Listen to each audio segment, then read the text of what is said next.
नमस्कार, मैं हूं अर्चित और आप देख रहे हैं आम जन न्यूज। तो चलिए रुक करते हैं इस खास खबर की ओर। आईआईटी दिल्ली के दीक्षांत समारोह में प्रधानमंत्री नरेंद्र मोदी ने देश के युवा इंजीनियरों को आने वाले भारत की जिम्मेदारी का एहसास कराया। उन्होंने कहा कि आज की पीढ़ी के सामने सिर्फ करियर बनाने की नहीं बल्कि देश की दिशा तय करने की भी बड़ी जिम्मेदारी है।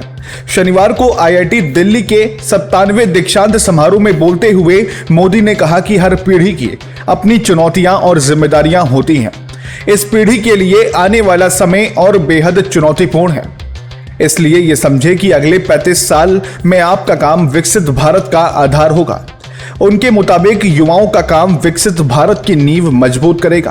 प्रधानमंत्री ने आईआईटी के पूर्व छात्रों की उपलब्धियों का उदाहरण देते हुए बताया कि कई लोगों ने ऐसी समस्याओं को पहचाना जिन पर पहले किसी का ध्यान नहीं गया था।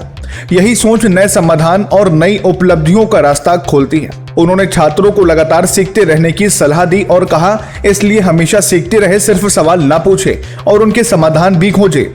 मोदी का संदेश साफ था कि शिक्षा का उद्देश्य केवल डिग्री हासिल करना नहीं बल्कि वास्तविक समस्याओं को समझकर उनके व्यवहारिक समाधान तैयार करना भी है। युवाओं से उनका संदेश था कि ज्ञान तभी सार्थक है जब वो समाज की जरूरतों को समझे और देश की कठिन समस्याओं के समाधान खोजे। लेकिन प्रधानमंत्री के संबोधन का सबसे बड़ा संदेश आखिर में सामने आया।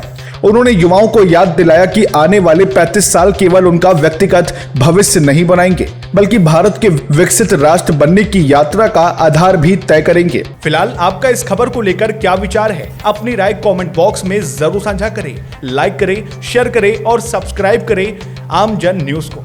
फिर मिलते हैं अगली नई खबरों के साथ। तब तक के लिए नमस्कार, जय हिंद, जय भारत।